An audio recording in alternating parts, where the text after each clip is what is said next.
Kalian sudah tahu ya bahwa bangsa Indonesia ini memiliki keanekaragaman yang banyak sekali, mulai dari suku bangsa, bahasa, pakaian, rumah, makanan, dan kesenian yang berbeda-beda. Bahkan setiap pulau mempunyai keadaan kondisi alam yang berbeda. Perbedaan kondisi alam ini mempengaruhi cara hidup, kebiasaan, serta budaya penduduknya. Letak Indonesia sangat strategis karena terletak di antara dua benua, yaitu benua Asia dan benua Australia.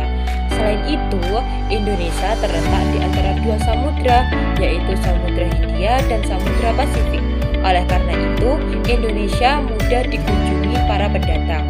Akibatnya, budaya yang dibawa bangsa lain yang datang ke negara kita juga ikut mempengaruhi keanekaragaman budaya di Indonesia ini.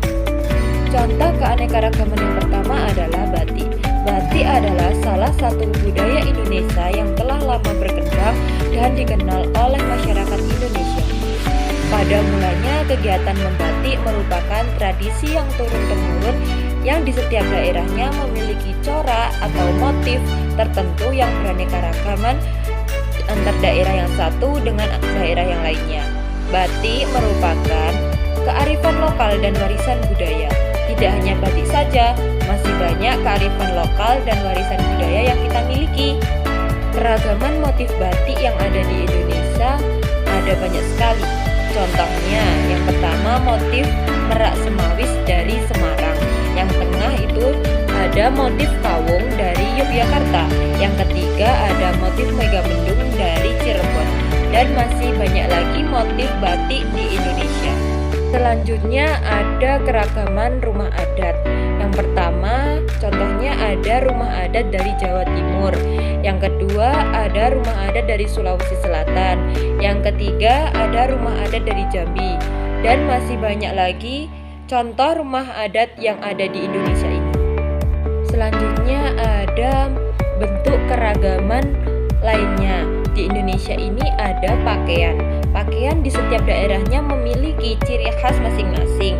Pada gambar tersebut ada yang pertama itu pakaian adat dari Papua, yang kedua ada pakaian adat dari Jawa Tengah, yang ketiga ada pakaian adat dari Jawa Timur, dan masih banyak lagi.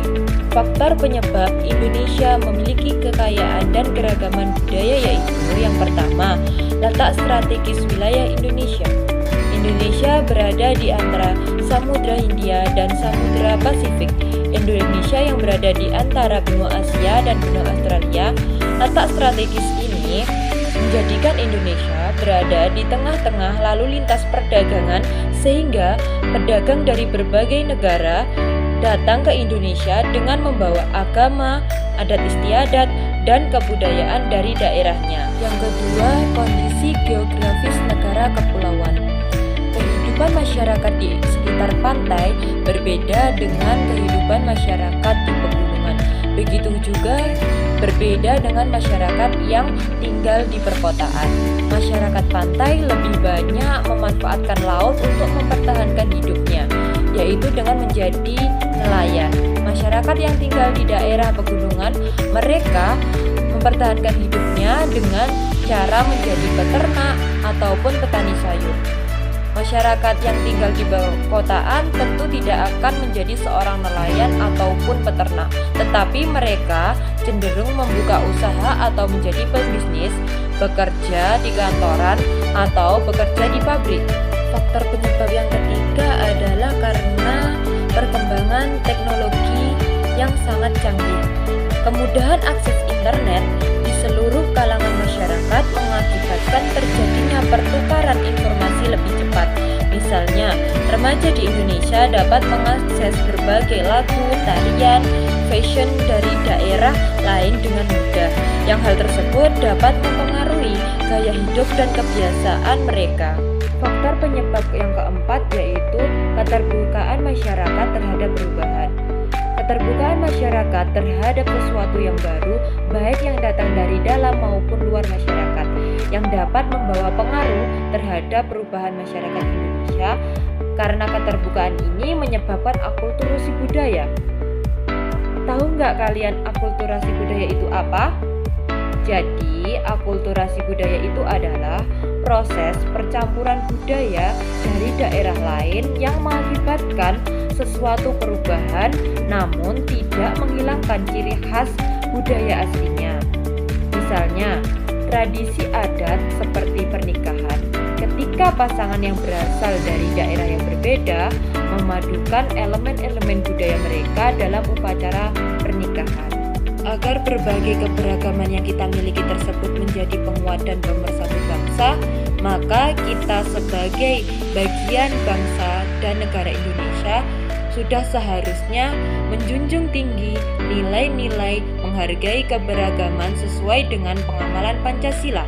Hal ini dapat kita wujudkan dengan menunjukkan sikap seperti yang pertama, menghindari sikap egois, menghargai pendapat atau pandangan orang lain, menjunjung tinggi nilai-nilai kemanusiaan, bersikap adil dan tidak membeda-bedakan satu sama lain, menghormati adat kebiasaan suku bangsa lain, tidak memandang rendah suku atau budaya bangsa lain, tidak menganggap suku dan budayanya paling tinggi dan paling baik. Yang terakhir, menerima keragaman suku dan budaya sebagai kekayaan bangsa yang tidak ternilai harganya. Kita harus bangga menjadi bagian dari bangsa Indonesia. Kebanggaan ini dapat diwujudkan dengan menjunjung tinggi, mengapresiasi, dan melestarikan budaya yang kita miliki. Beberapa cara melestarikan keragaman budaya di Indonesia yaitu: 1. Menyaring budaya asing yang masuk Indonesia. Yang kedua, mengikuti festival kebudayaan. Yang ketiga, mengenalkan kebudayaan Indonesia ke luar negeri. Yang keempat, mengetahui dan selalu mencari informasi keanekaragaman budaya bangsa Indonesia. Yang kelima, menghormati kelompok lain yang menjalankan kebiasaan sosial dan adat istiadatnya. Yang keenam, menghargai hasil kebudayaan suku bangsa lain. Yang ketujuh, mempelajari dan menguasai seni budaya bangsa sesuai minat dan kesenangannya. Yang terakhir, melestarikan dan mengembangkan berbagai jenis seni tradisional seperti seni tari, seni musik, dan seni pertunjukan. Tindakan-tindakan tersebut sangat penting untuk memelihara dan memperkaya keragaman budaya. Melalui langkah-langkah tersebut, kita dapat menjaga identitas budaya dan dapat membantu dalam memperkuat kekayaan budaya Indonesia. Jadi, kesimpulan yang dapat kita ambil dari pembelajaran pada pagi hari ini adalah bahwa negara Indonesia memiliki banyak sekali keanekaragaman budaya. Maka, kita sebagai penerus bangsa sudah seharusnya melakukan, yaitu melestarikan budaya Indonesia agar tetap lestari dengan berbagai cara. Misalnya, yang pertama, menyaring budaya asing yang masuk di Indonesia. Yang kedua, menghormati kelompok lain yang menjalankan kebiasaan dan adat istiadatnya. Dan masih banyak cara-cara yang lain yang dapat kita lakukan. Sebelum pembelajaran pada pagi hari ini kita akhiri, mari terlebih dahulu kita melakukan SPQ ya. Mari tidukan, tepuk semangat. Dang dang dang, ding ding ding, dung dung dung, dang dang dang, ding ding ding, dung dung. Sang, aha aha ma, aha aha ngat, aha aha semangat. Baiklah, mari kita akhiri pembelajaran pada pagi hari ini. Mohon maaf jika ada kesalahan.